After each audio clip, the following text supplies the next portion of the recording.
Hello student, आज हम exercise 3.2 के सम करना सीखेंगे। इस एक्सरसाइज में हमें ग्राफिकल मेथड से लीनियर इक्वेशन के सॉल्यूशन निकालने सीखने हैं।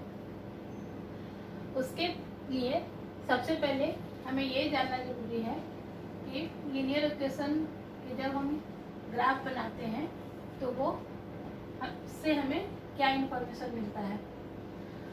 जब भी हम पेयर ऑफ लीनियर इक्वेशन के ग्राफ बनाते हैं तो वहाँ पे हमें 3 टाइप्स के ग्राफ मिलते हैं। ऐसा आपने एग्जाम्पल फर्स्ट, सेकंड और थर्ड में देखा होगा। फर्स्ट टाइप का ग्राफ बनता है, उसमें दोनों लीनियर इक्वेशन के जो लाइन्स है वो एक दूसरे को एक पॉइंट पे इंटरसेक्ट करते हैं। जब दोनों लाइन एक दूसरे को इंटरसेक्ट करते हैं तो इस ग्राफ से हमें ये इंफॉर्मेशन मिलता है कि पेयर ऑफ इक्वेशन के एक यूनिक सॉल्यूशन है। मीन्स ये equation consistent pair of equation है। जहाँ पे दोनों लाइन एक दूसरे को इंसेक्ट करते हैं वही पॉइंट कोऑर्डिनेट पे एक्स और वाई के सॉल्यूशन होंगे। सेकेंड टाइप के ग्राफ में दोनों लीनियर इक्वेशन के लाइंस जो हैं एक दूसरे के पैरेलल आते हैं। अगर ग्राफ पैरेलल आ रहा है इट मीन्स इक्वेशन का कोई भी सॉल्यूशन नहीं निकलेगा और ये इनकंसिस्टेंट पेयर ऑफ इक्वेशन है। अगर दोनों लीनियर इक्वेशन का ग्राफ एक ही लाइन पे आता है तो उसको कोइंसिडेंट लाइन कहते हैं। इसका मतलब है कि इक्वेशन के इनफाइनाइट बहुत सारे सॉल्यूशन होंगे और इसे कंसिस्टेंट पेयर ऑफ इक्वेशन कहेंगे। If pair of linear equations are a1x plus b1y plus c1 is equal to 0 and a2x plus b2y plus c2 is equal to 0, then if a1 upon a2 is not equal to b1 upon b2, then graph of these linear equation intersecting each other. If a1 upon a2 is equal to b1 upon b2 is equal to c1 upon c2, graph is coincident. If a1 upon a2 is equal to b1 upon b2 but not equal to c1 equal upon c2, then graph are parallel. It means हम coefficient के help से pair of linear equation के graph को identify कर सकते हैं। वे एक दूसरे को इंटरसेक्ट करते हैं, वे दोनों एक ही लाइन पे होते हैं या एक दूसरे के पैरेलल होते हैं। अगर दो लीनियर इक्वेशन हैं जिनके कोफिशिएंट a1 b1 c1 और a2 b2 c2 है, तो अगर a1 upon a2 b1 upon b2 के इक्वल नहीं है तो दोनों ग्राफ एक दूसरे को इंटरसेक्ट करेंगे। अगर a1 upon a2 equal to b1 upon b2 और c1 अपॉन c2 है तो दोनों ग्राफ एक ही लाइन पे आएगा और a1 upon a2 is equal to b1 upon b2, लेकिन ये c1 अपॉन c2 के इक्वल नहीं है तो दोनों ग्राफ एक दूसरे के पैरेलल आएगा।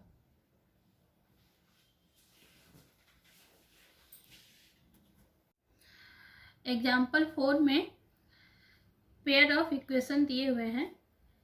इसे ग्राफिकली हमें चेक करना है कि ये कंसिस्टेंट है या नहीं। सबसे पहले हम एक्स और वाई का वैल्यू इक्वेशन में डाल करके और उसका ग्राफ ड्रॉ करते हैं। यहाँ हम देख रहे हैं कि दोनों इक्वेशन के जो ग्राफ हैं वो एक पॉइंट पे एक दूसरे को इंटरसेक्ट कर रहे हैं। वो पॉइंट एक्स एक्सिस पे 6 पे आ रहा है। इट मीन्स ये ग्राफ जो है वो कंसिस्टेंट है, क्योंकि जब ग्राफ एक दूसरे को इंटरसेक्ट करता है तो उसका यूनिक सॉल्यूशन मिलता है। यहाँ पे x इक्वल टू 6 और y इक्वल टू 0 इस पेयर ऑफ इक्वेशन का सॉल्यूशन होगा।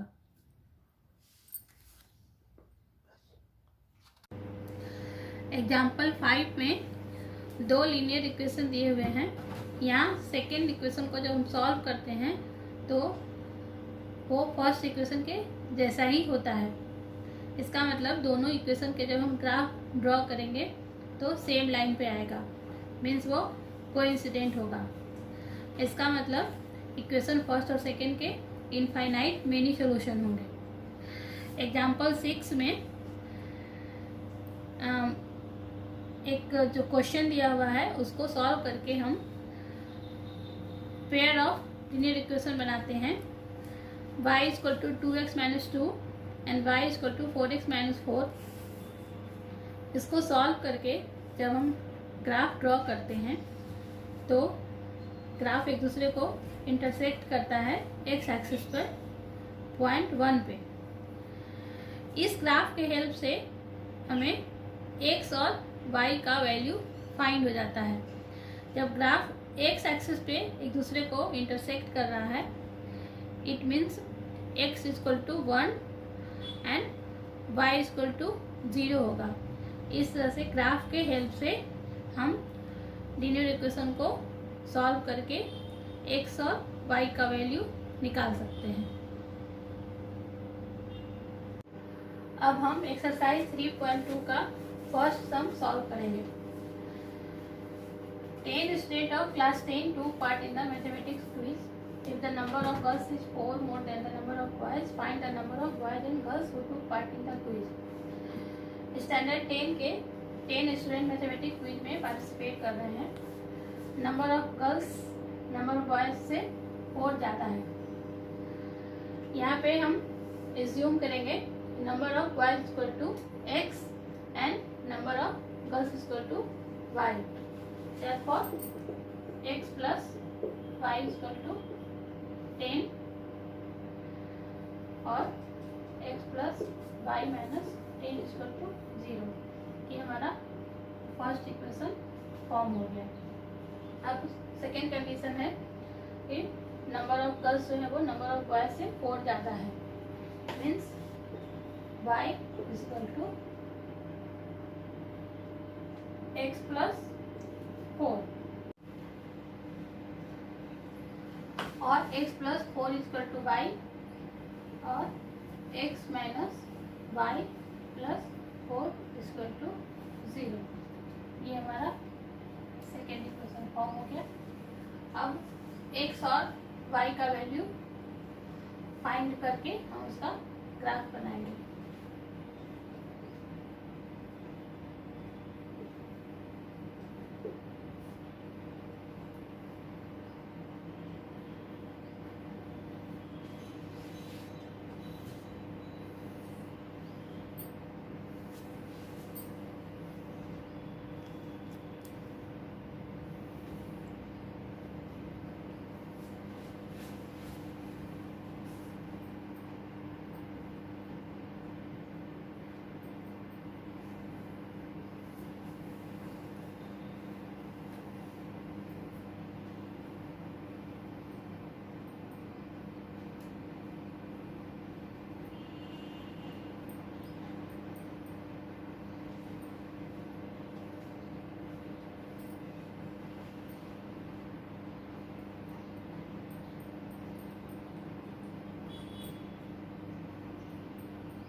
अब हम सेकेंड इक्वेशन में y का वैल्यू रखेंगे, तो इस तरह से x का वैल्यू निकलेगा y equal to 10, then x equal to 6, y equal to 6, then x equal to 2, y equal to 0, then x equal to -4। अब इन दोनों लीनियर इक्वेशन का हम ग्राफ ड्रॉ करेंगे। यहाँ हम x और y का प्लॉटिंग करते हैं, उसके बाद जो हमें ग्राफ मिलता है वो दोनों ग्राफ एक दूसरे को इंटरसेक्ट करता है। हम देख रहे हैं कि ग्राफ x कोऑर्डिनेट को 3 पे और y कोऑर्डिनेट को 7 पे इंटरसेक्ट करता है। इसका मतलब x इक्वल टू 3 और y इक्वल टू 7 आएगा। इस तरह से ग्राफ के हेल्प से हम पेयर ऑफ लीनियर इक्वेशन को सॉल्व कर सकते हैं। Now question 2, 5 pencil and 7 pens together cost ₹50, whereas 7 pencil and 5 pens together cost ₹46. Let cost of 1 pencil equal to x and cost of 1 pen equal to y. First condition में दिया हुआ है 5 pencil और 7 pen के price हैं वो ₹50 के equal है, means 5x plus 7y is equal to 50। And second condition में 7 पेंसिल और 5 पेन का कॉस्ट है वो ₹46 है, तो 7x plus 5y is equal to 46। अब हमारा pair of linear equation ready हो गया। अब हमें इसका ग्राफ ड्रॉ करना है, तो फिर से हम y का वैल्यू एज्यूम करके x का वैल्यू फाइंड आउट करेंगे। यहाँ पे हम y के 3 वैल्यू एज्यूम करेंगे और x के 3 वैल्यू फाइंड आउट करेंगे।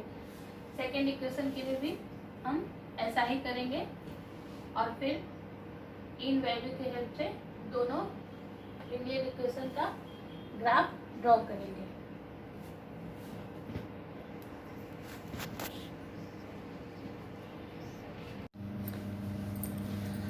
अब हम दोनों लीनियर इक्वेशन का प्लॉटिंग करके और ग्राफ ड्रॉ करते हैं।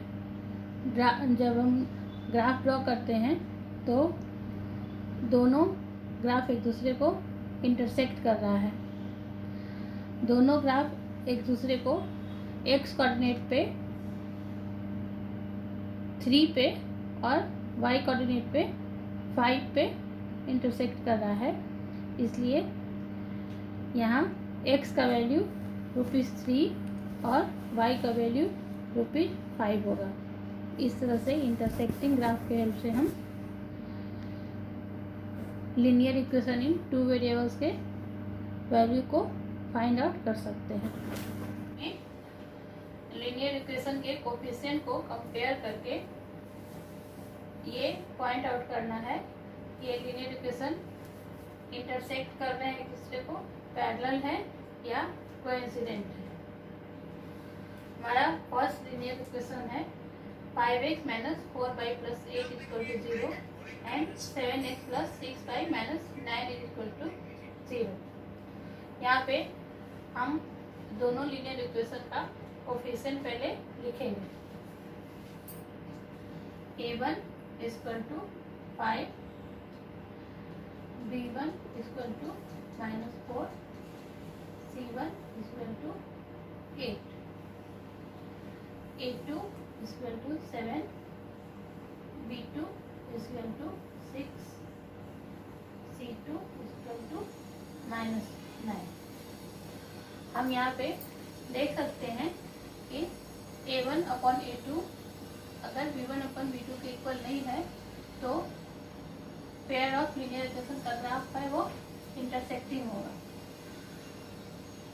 और a1 upon a2 is equal to b1 upon b2 equal to c1 upon c2 है, तो ग्राफ है वो कोइंसिडेंट होगा।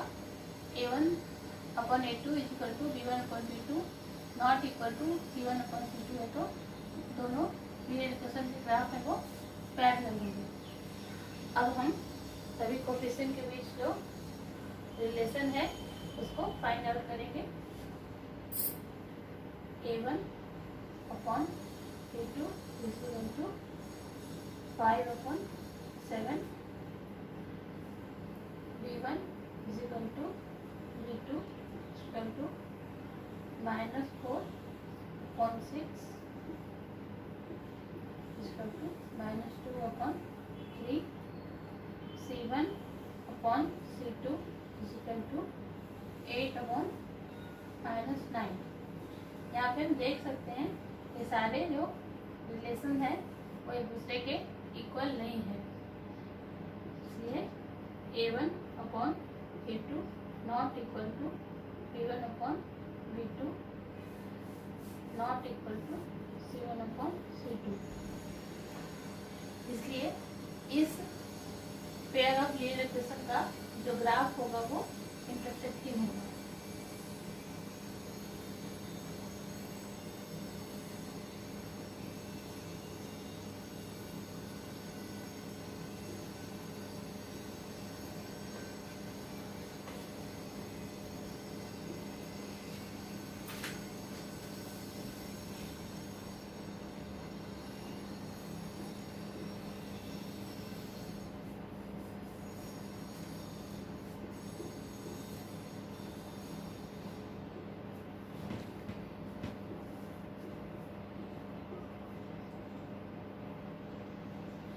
हमारा second pair of linear equation है 9x + 3y + 12 is equal to 0, 18x + 6y + 24 is equal to 0।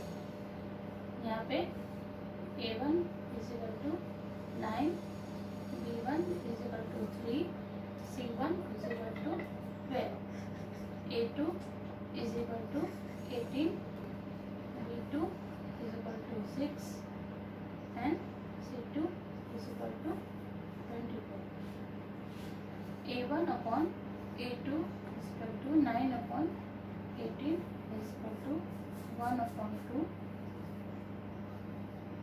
B1/B2 is equal to 3/6 is equal to 1/2, C1/C2 is equal to 12/24 is equal to 1/2। यहाँ पे देख रहे हैं हम कि A1/A2 is equal to B1/B2 is equal to C1/C2।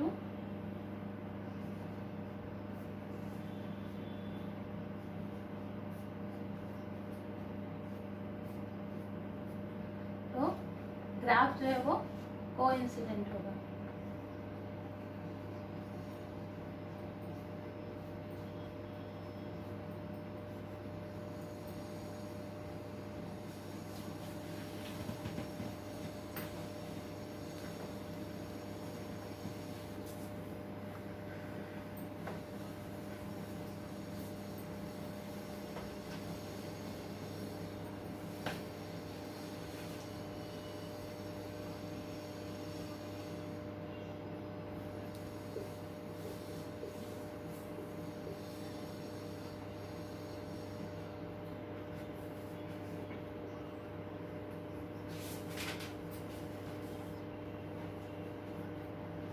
हमारा third pair of linear equation है 6x - 3y + 10 is equal to 0, 2x - y + 9 is equal to 0।